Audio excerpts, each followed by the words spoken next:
Programme के इस segment में जी हम बात करेंगे ख़ास तौर पे नौजवानों के बारे में, उन नौजवानों के बारे में जो कि उन ममालिक में जहाँ पाकिस्तानी तलबा रहते हैं, बैरून ममालिक जहाँ पर ना सिर्फ वो हायर एजुकेशन हासिल कर रहे हैं बल्कि मुस्तकबिल में मुस्तकिल रिहाइश यानी कि PR के बेहतरीन मौक़ों की तलाश में भी हैं, जैसे कि जर्मनी है, पुर्तगाल है, कैनेडा है, हंगरी है और यूनाइटेड किंगडम जैसे और बहुत सारे, ऑस्ट्रेलिया में हमारे बहुत सारे स्टूडेंट्स जाते हैं। US से अब हमारे जो स्टूडेंट्स हैं बहुत ज़्यादा फोकस कर रहे हैं वो जाने की और जाते भी हैं, तो जॉब अपॉर्चुनिटीज़ भी उनको मिल जाती हैं। फिर उनकी कोशिश होती है, ज़ाहिर है जब वो पढ़ने के लिए आए हैं वहाँ पर उन्होंने सारी एजुकेशन अपनी कंप्लीट की है, उनका फिर उस दौरान कोई ना कोई जॉब एक्सपीरियंस भी हो जाता है, तो वो कोशिश में होते हैं कि उनको मुस्तकिल PR मिल जाए, वहाँ पर वो रहें और वहाँ पर रह करके वो जैसे ओवरसीज़ बाकी हमारे पाकिस्तानी है, अब वो अपना जो ज़र मुबादला है फिर पाकिस्तान भेजते हैं, तो ज़ाहिर हमारी इकॉनमी को उससे फ़रोग़ मिलता है। इन ममालिक में तालीम के साथ साथ नौकरी है, वर्क परमिट है, PR के मुख्तलिफ मौक़े भी मौजूद होते हैं। हर मुल्क की इमिग्रेशन पॉलिसी होती है, उनके मुआशी हालात होते हैं, जॉब मार्केट होती है जो कि एक दूसरे से ज़ाहिर है डिफरेंट होती है। तो आज की ये जो हमारा सेगमेंट है इसमें हम जानने की कोशिश करेंगे मुस्तकबिल के लिहाज से कौन सा मुल्क पाकिस्तानी स्टूडेंट्स के लिए सबसे ज़्यादा फ़ायदेमंद साबित हो सकता है, चाहे हमारी लड़कियाँ हैं, हमारी बच्चियाँ हैं या फिर हमारे नौजवान लड़के हैं। तो इसके लिए आज ख़ास तौर पे अपने मॉर्निंग शो में हमने इनवाइट किया है राव शहजाद अनवर साहब को। आप असिस्टेंट GM हैं हाइबर इंटरनेशनल के, आपको वेलकम करते हैं जी राव शहजाद साहब। राव शहजाद साहब, सबसे पहले तो ये बताइएगा, क्या अभी भी UK के अंदर ऑल्टरनेटिव्स मौजूद हैं? क्या हमारे स्टूडेंट्स अगर वहाँ पे जाते हैं और गए भी हैं, वहाँ पर पढ़ते हैं, लेकिन वो बेचारे कहते हैं कि बड़ी मुश्किल है, वहाँ पर चले जाना एक टास्क होता है, जो फिर चले जाते हैं उनका वहाँ पे एडजस्ट करना उससे भी ज़्यादा मुश्किल एक मरहला होता है, क्या कहेंगे आप? थैंक्स, मैं आपका शुक्रिया अदा करूँगा, आपने मुझे यहाँ पे बुलाया मॉर्निंग शो में। आपका ऑब्वियस स्टूडेंट्स के लिए पाकिस्तानी जो अब अपने स्टूडेंट वीज़ा के लिए अप्लाई करते हैं उनके लिए चैलेंजेस हैं जी। अब UK को अगर हम लेते हैं तो उन्होंने रिसेंट में कुछ अपनी पॉलिसीज़ को थोड़ा सा स्ट्रिक्ट किया है ना। एग्जैक्टली तो उसमें इम्पॉर्टेंट चीज़ें ये है कि सबसे बड़ी बात ये थी कि यूनिवर्सिटी में जो वहाँ के स्टूडेंट्स अप्लाई करते हैं, जब यहाँ से जाते हैं हमारे स्टूडेंट्स, तो उनके लिए प्रॉब्लम ये होता है कि वो जो यहाँ से कंसल्टेंट होते हैं, सो कॉल्ड कंसल्टेंट, वो उनके लिए राइट सिलेक्शन नहीं करते यूनिवर्सिटीज़ की या उनके कोर्सेज़ की। और जाने के बाद क्या होता है कि स्टूडेंट वहाँ चले जाते हैं और वो फर्स्ट सेमेस्टर में इनरोल नहीं होते वहाँ जाने के बाद। अच्छा, वो उनका फोकस वो नहीं होता जिसके लिए वो जा रहे होते हैं, स्टडी उनका फोकस नहीं होता ऑब्वियस, तो इसलिए उनके प्रॉब्लम्स आते हैं। तो इन चीज़ों को देख के उन्होंने फिर स्ट्रिक्ट की हैं पॉलिसीज़। अब 2006 के अंदर उन्होंने कुछ चेक्स लगाए हैं, लेकिन इसके बावजूद अभी कुछ अल्टरनेटिव्स हैं। अगर प्रोफाइल अच्छा है स्टूडेंट का और जैसे मास्टर्स हैं या रिसर्च बेस्ड प्रोग्राम है, उनमें एडमिशन हो सकते हैं और उसमें डिपेंडेंट्स की भी ऑप्शंस होती हैं, डिपेंडेंट्स को भी साथ लेके जा सकते हैं। और उसमें अगर जैसे पब्लिक एडमिनिस्ट्रेशन, पब्लिक हेल्थ है, बिजनेस एडमिनिस्ट्रेशन के ऐसे कोर्सेज हैं जिसमें एडमिशन मिल सकते हैं। ग्रेजुएट प्रोग्राम्स हैं, अगर बच्चे का प्रोफाइल अच्छा है और उसके साथ उसके फाइनेंशियल्स अच्छे हैं तो एडमिशन मिल सकता है। और सबसे इम्पॉर्टेंट ये कि अनवेरीफाइड यूनिवर्सिटीज़ से बचें। अब ये जो सो कॉल्ड कंसल्टेंट है क्या करते हैं, वो सिर्फ अपनी एक कमीशन के लिए वो एडमिशन्स तो करवा देते हैं, लेकिन वहाँ से वो प्रोफाइल वो बच्चे का होता ही नहीं जो जाके वहाँ पे यूनिवर्सिटीज़ में वो जाके अपनी कंटिन्यू कर सकें, क्योंकि जैसे मैंने पहले कहा था उनका फोकस कुछ और होता है। वो गाइड ही यहाँ से गलत करके भेजते हैं। वो कंसल्टेंट का फोकस कुछ और होता है या बच्चे का? कंसल्टेंट का भी और स्टूडेंट का भी। कंसल्टेंट का फोकस होता है कि मुझे मेरा जो इंसेंटिव मिल जाए। बच्चे का ये होता है कि मैं यहाँ से एक दफ़ा वहाँ चला जाऊँ, बस वहाँ लैंड कर जाऊँ। इसकी वजह से क्या हुआ कि अब वो जो है इंडिविजुअल एलिजिबिलिटी के बजाय नेशनैलिटी को देख रहे हैं कि किस कंट्री से स्टूडेंट आ रहा है, और वो इन चीज़ों को देख के वीज़ा जो है ग्रांट कर रहे हैं। तो इस प्रोफाइल में पाकिस्तान कहाँ पर स्टैंड करता है? अब देखिए पाकिस्तान का, अब अगर हम देखें तो 18% तक रिफ्यूज़ल रेट रहा है। अब उसकी रीज़न यही है कि एक प्रोफाइल जब तक मैच नहीं करेगा वहाँ जो रिक्वायरमेंट है यूनिवर्सिटी के, उस वक्त तक वो कैश इशू नहीं होता। तो ये सबसे इम्पॉर्टेंट ये होता है कि आपकी सिलेक्शन राइट होनी चाहिए। अब इतने ज़्यादा कंसल्टेंट हो गए, इतने ज़्यादा कंसल्टेंट, ठीक है। आप जैसे एक दौर में होता था कि आप किसी एक उसमें स्टेट में चले जाएं, आपको प्रॉपर डीलर्स नज़र आते थे जगह जगह जगह, ठीक है। अब देखें तो कंसल्टेंट नज़र आएंगे। तो उसमें क्या है कि वो एक तो क्वालिफाइड नहीं होते, उनका एक्सपीरियंस नहीं होता, कोई उनकी स्टैंडिंग नहीं होती अपनी मार्केट के अंदर, अपनी प्रोफेशन के अंदर, तो वो जस्ट फॉर द टाइम आते हैं, कुछ अर्सा सर्व करते हैं, 1 साल सर्व किया, 2 साल सर्व किया, हाँ, पैसे कमाए और चले गए। ठीक ठाक दिहाड़ी लग गई है, तो एग्जैक्टली फिर कुछ और कारोबार कर लिया। बिल्कुल ठीक कह रही हैं। उनको इससे कोई मतलब नहीं होता कि ये बच्चा जो वहाँ जा रहा है इसका फ्यूचर क्या होगा, इसको क्या आगे फेस करना पड़ सकता है, इसकी क्या प्रॉब्लम्स हो सकती हैं, उनको इससे कोई मतलब नहीं होता। उसको ये होता है बच्चा चला गया। तो फिर क्या आप सजेस्ट क्या करते हैं, किस तरह से फिर गाइड देखिए, इसके लिए इंपॉर्टेंट है कि आप पेरेंट्स को, सिलेक्शन, बच्चों को, एग्जैक्टली yes. पेरेंट्स को देखना चाहिए, बच्चों को देखना चाहिए कि वो अगर स्टडी के लिए जा रहे हैं तो राइट सिलेक्शन करें। आप अच्छे कंसल्टेंट को चूज करें, यूनिवर्सिटीज़ को देखें। अच्छा कंसल्टेंट क्या उसकी क्राइटेरिया क्या है? क्राइटेरिया देखें आप उनकी आप आजकल तो इम्पोर्टेंट चीज़ है, आप देख सकते हैं कि उनकी कब से वो प्रैक्टिस कर रहे हैं, काम कर रहे हैं, उनकी स्टैंडिंग क्या है मार्केट के अंदर, आपको पता चल जाता है। आजकल तो सिंगल क्लिक पे दुनिया है, आपको प्रॉब्लम ही नहीं है किसी से पूछने इतने ज़्यादा फ्रॉड्स हैं, फ्रॉड्स भी उतने ही बढ़ गए हैं। वो जितना ज़्यादा हम वो मतलब आ गए हैं ना, क्या उसे कहेंगे कि आप इन्वेस्टिगेट कर सकते हैं, आप पता चला सकते हैं, उतने ज़्यादा फ्रॉड के चांसेस भी बढ़ गए हैं। तो उसमें कोशिश यही करनी चाहिए पेरेंट्स को कि वो खुद भी इस चीज़ में इन्वॉल्व हो जब बच्चे अप्लाई कर रहे होते हैं, और उन अच्छे कंसल्टेंट जो कि रिलायबल हो, जिनको टाइम हो गया हो, जिनकी स्टैंडिंग हो, उनसे ये चीज़ें करवाएं। अच्छा राव साहब, अगर किसी का मतलब किसी ने बैचलर की डिग्री दी है बिजनेस एडमिनिस्ट्रेशन में, और जैसे अगर किसी ने 9-10 में अपना कंप्लीट किया डिग्री, तो उसमें अभी इन ईयर्स पे वो अप्लाई कर सकता है स्टडी वीज़े के लिए? आप 2009-2010 की बात करें, ऑब्वियस कुछ कंट्रीज हैं जो कि फ्रेश को प्रेफर करते हैं, कुछ ज़्यादातर फ्रेश को प्रेफर किया जाता है या ऑब्वियस फ्रेश को प्रेफर करते हैं, लेकिन कुछ यूनिवर्सिटीज़ हैं जो कि कंट्रीज हैं जो कि एक्सपीरियंस जो गैप अगर हो जो एक्सेप्ट कर लेते हैं। तो उसमें यूरोपियन हैं, कुछ कंट्रीज हैं वो एक्सेप्ट कर लेते हैं। फॉर एग्जांपल जैसे स्वीडन है, इस तरह की कंट्रीज हैं, वो एक्सेप्ट कर लेते हैं, वो देख लेते हैं।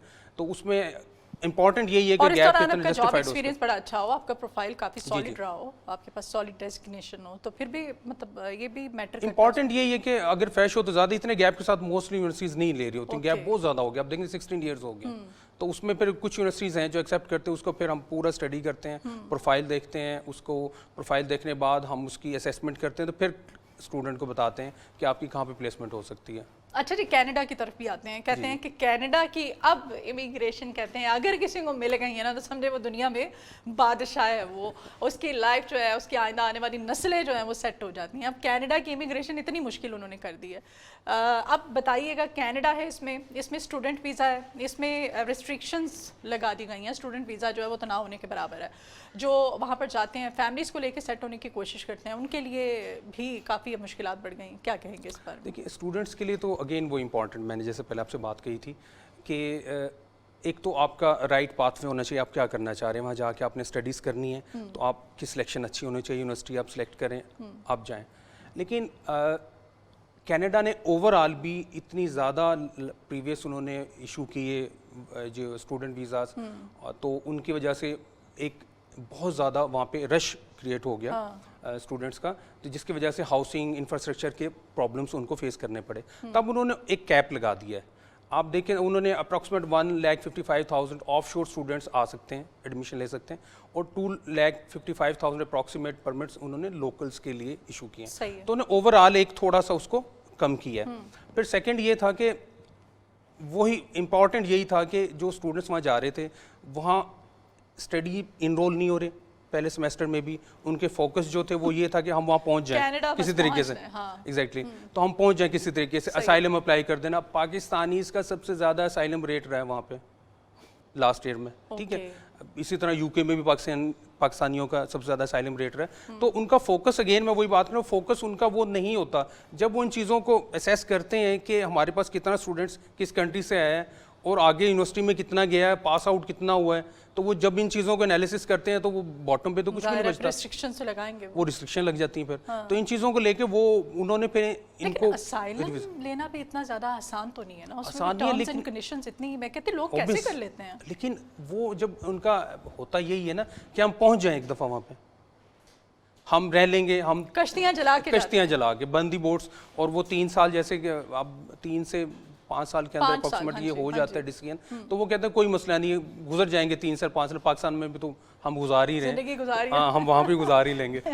और जहाँ तक पीआर की बात है, देखिए पीआर अभी भी बेहतरीन ऑप्शन दे रहा है कनाडा। अच्छा, आप express entry federal skilled worker programme बहुत ज़बरदस्त प्रोग्राम है, इसमें सिर्फ आपने क्राइटेरिया को मीट करना है। क्या अब क्राइटेरिया अभी भी देखें, इस वक्त भी मैं ये कहूँगा कि जो यंग ग्रेजुएट्स हैं, जैसे हेल्थ केयर से रेलिवेंट जो हैं, जिसमें MBBS डॉक्टर्स हैं, BDS हैं, फार्मासिस्ट हैं, एग्जैक्टली नर्सेज आप कह रही हैं, उसके बाद फिजियोथेरेपिस्ट हैं, लैंग्वेज थेरेपिस्ट हैं, DVM जिन्होंने किया हुआ है, साइकोलॉजिस्ट हैं, साइकेट्रिस्ट हैं, इनके पास अगर मास्टर्स लेवल की डिग्री, फ्रेश ग्रेजुएट हैं अगर तो निकल जाए। जी एग्जैक्टली, फ्रेश में मिनिमम 1 ईयर एक्सपीरियंस होना चाहिए okay. Express entry fed skilled work program के लिए। अच्छा।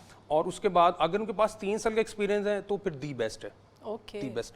लेकिन इसमें उन्होंने जो करना होता है ना, वो सिर्फ एक इम्पॉर्टेंट जो फैक्टर है वो लैंग्वेज टेस्ट होता है। अच्छा।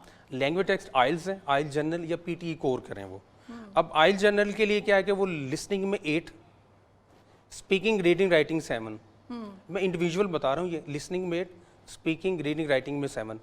अब ये नहीं कि लिसनिंग में 8 है वो 7.5 हो जाए, स्पीकिंग में 8 हो जाए, ऐसे नहीं। यही आपने बेंचमार्क रखना है, ये इंपॉर्टेंट है समझने के लिए, ये समझने के लिए, क्योंकि अगर आपका 5 पॉइंट भी कम होता है तो आपका एक नीचे आ जाएगा, आपका पॉइंट्स टोटल जो है वो अप्रॉक्सीमेट 55 से 58 तक कम हो जाएगा। स्पॉन्सर ढूंढे वहां से, ये वाला क्या सीन होता है? नहीं, हमारे पास से जा रहे हैं डॉक्टर्स, पहुंच जा रहे हैं हमारे पास से डॉक्टर जा रहे हैं। हर ड्रॉ में हमारे 8-10 डॉक्टर्स के नाम आ जाते हैं। हमारा जो अगर वैसे कोई इमिग्रेशन के लिए अगर अप्लाई करना आप जाना चाहते हैं कनाडा, चलिए स्टूडेंट्स के अलावा भी थोड़ी सी बात कर लेते हैं, तो वहाँ पे आपको स्पॉन्सर अगर कोई कर दे तो वो क्या आपके लिए इजी हो जाता है? देखिए, स्पॉन्सर जो होता है ना, स्पॉन्सर 2 तरह के होते हैं। एक तो आप विजिट वीज़ा के लिए स्पॉन्सर लेते हैं, ठीक है, उन्होंने आपको स्पॉन्सर किया, आप विजिट वीज़ा पे चलेंगे। देखिए, विजिट वीज़ा आल्सो वो आपके लिए आपको प्रोफाइल ज़रूर देखते हैं आगे पीछे। अब यहाँ पे हमारे यहाँ पे इतना गलत कंसेप्ट चल चुका है, हम देख रहे होते हैं इवन देन सोशल मीडिया पे ऐड आ रहे हैं 100% वीज़ा ग्रांट। ऐसा नहीं होता, ऐसा नहीं होता। आपके विजिट वीज़ा के लिए भी अब वो आपका प्रोफाइल देखते हैं, आपकी देखते हैं इंपॉर्टेंट, आपकी एज को काउंट कर रहे होते हैं, ठीक है, आपकी एज देखते हैं, आपकी ट्रैवल हिस्ट्री को देखते हैं, आपका फाइनेंशियल्स देखते हैं, आपके प्रॉपर्टी एसेट्स को चेक कर रहे होते हैं कि आपके पास क्या है पाकिस्तान के अंदर। आपके पास कुछ है ही नहीं है तो फिर एग्जैक्टली मैरिड हैं, किड्स हैं, ये चीज़ें जो है ना आपकी फाइनेंशियल्स, किड्स होना, ये मतलब एसेट्स, मैरिड, किड्स, ये आपकी टाइज आती है होम कंट्री में। फैमिली है, इसने वापस भी आना है, इसकी कुछ बॉन्डिंग है वहाँ पे, इसका घर है, इसका बिजनेस है, तो ये तो डेफिनेटली वापस आएगा। कि ये टाइज आपको वापस लेके आती है, आप कहीं भी चले जाएं, आप कितना अर्सा रह लेंगे भाई, आप ये टाइज आपको लेके आएंगे।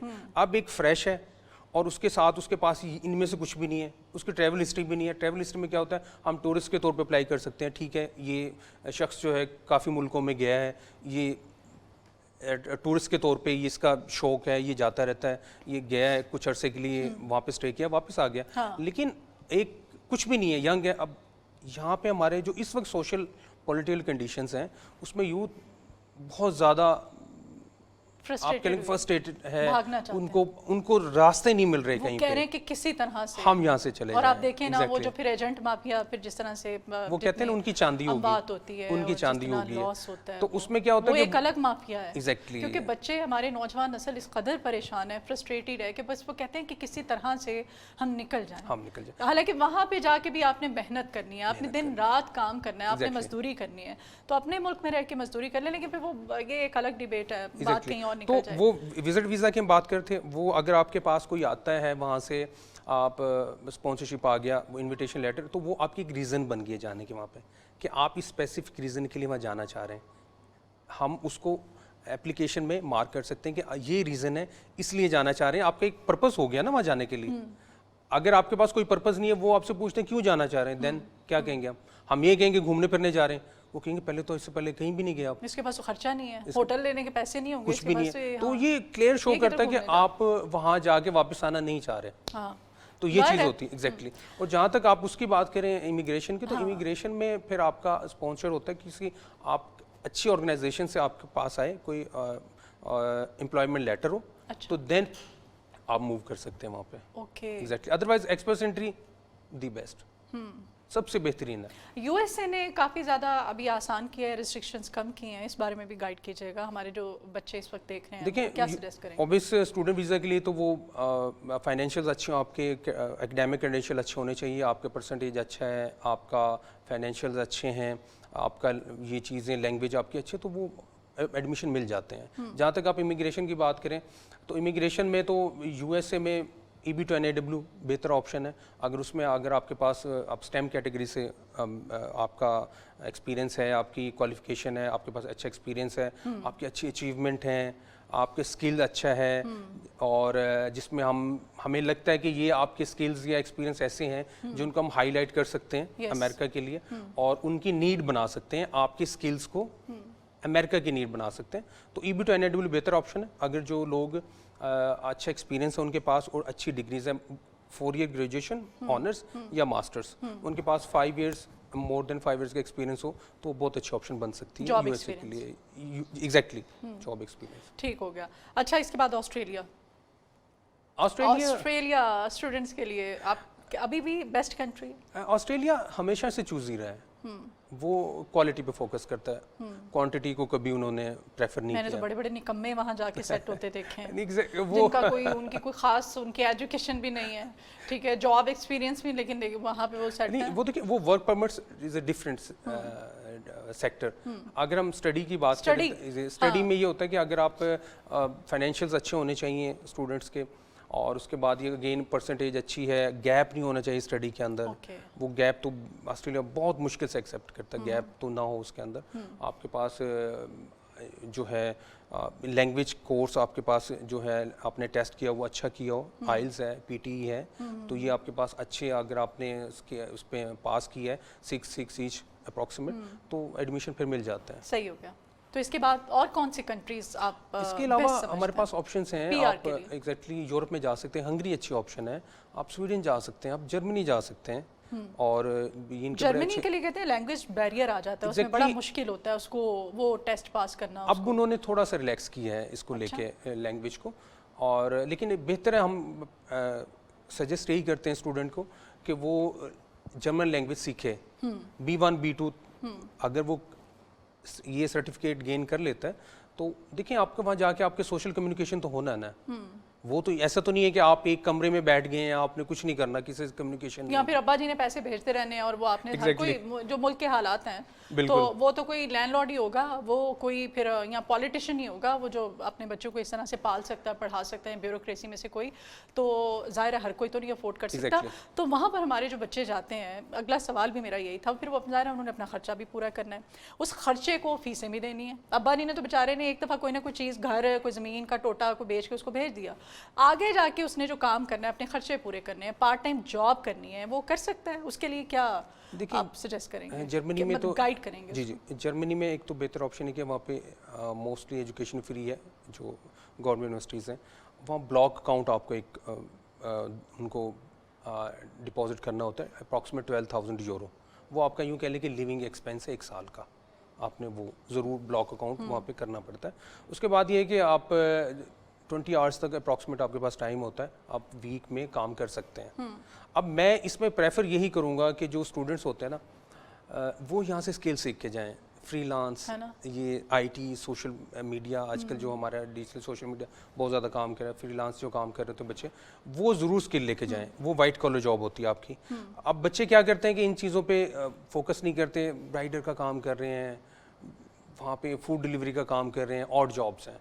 अगर आप अपने आप को यहाँ से देखिए, प्लान तो कर रहे हैं ना बंदा जाने के लिए पहले कि मैंने अब्रॉड जाना स्टडी के लिए, तो यहाँ अपने स्किल्स को सीखना शुरू कर दें। उसके लिए क्या आपको जस्ट एक चेयर चाहिए, एक टेबल चाहिए, कहीं बैठ के आप काम कर सकते हैं, फ्रीलांस, रिमोट, और बहुत अच्छी अर्निंग्स भी होती हैं। और उसमें आपका सोशल मीडिया भी स्ट्रांग हो तो भी बेनिफिशियल है। आप देखिए ना, IT ग्रिप है आपकी, फ्रीलांस, रिमोट। हमारे पास हम करते हैं पुर्तगाल के लिए D8 डिजिटल नॉमेड वीज़ा।